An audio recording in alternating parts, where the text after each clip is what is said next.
We want to talk about training the horse and developing the horse, and we want to take advantage of their basic nature. A horse is basically a flight animal. If they get scared, something happens, they run away. This horse is pretty quiet and relaxed. Isn't very excitable, but basically a horse flees. Now, if you get a horse in a corner and they can't get away, that's when you're going to have a fight on your hands sometimes. So when we train a horse, we always want to give a horse someplace to go, so that when we ask the horse to move, he can go someplace. He doesn't just have to stand there and tolerate us bumping on him or thumping on him or whatever else. So understand, if he's trying to get away, he's just trying to survive the situation. Secondly, the horses have a basic language, a very subtle language that they have with each other. Now, that language is based on dominance. One horse dominates the other. The dominant horse in the pack, every other horse moves out of the way. So when that dominant horse walks through, goes to feed, goes to water, or just walks by, all the other horses get out of the way. If we're training a horse and we walk into the horse and the horse doesn't move, is not concerned about us, basically that tells us maybe this horse is the dominant player in the deal.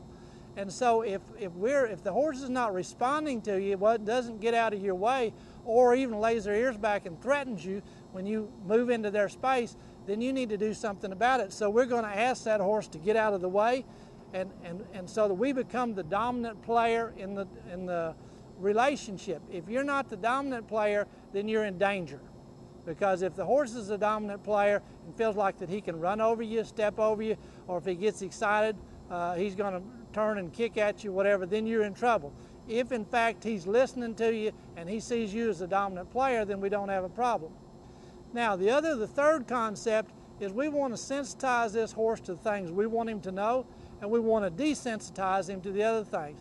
So for example, if we're going to use a crop or a rope or a lead shank, whatever, to get this horse to move, we want him to be concerned about it, but we don't want him to be afraid of it. So we're going to desensitize this horse by rubbing him with our crop or with our rope, or slinging the rope around him and getting this horse very quiet and relaxed and not worried about these things.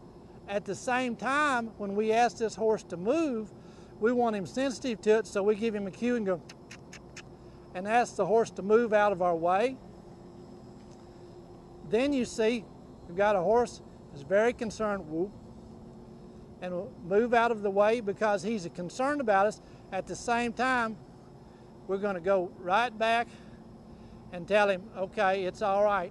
We're going to desensitize him to it. At the same time, we want him to be sensitive to the fact that we're going to move him. All right?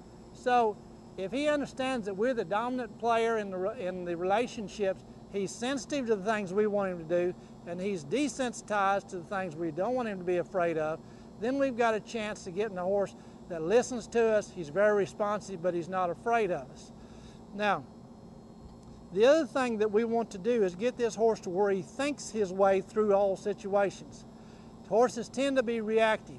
The first thing that happens, they react to it, and we want him not to react, or we want him to react to the things we want to, but we want him to think about it.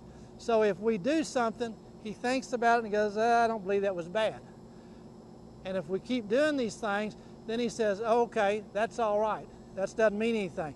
But if we ask him then to move and bump, he understands that we're asking him to do something. So we want him to think his way through this process and not just react to us.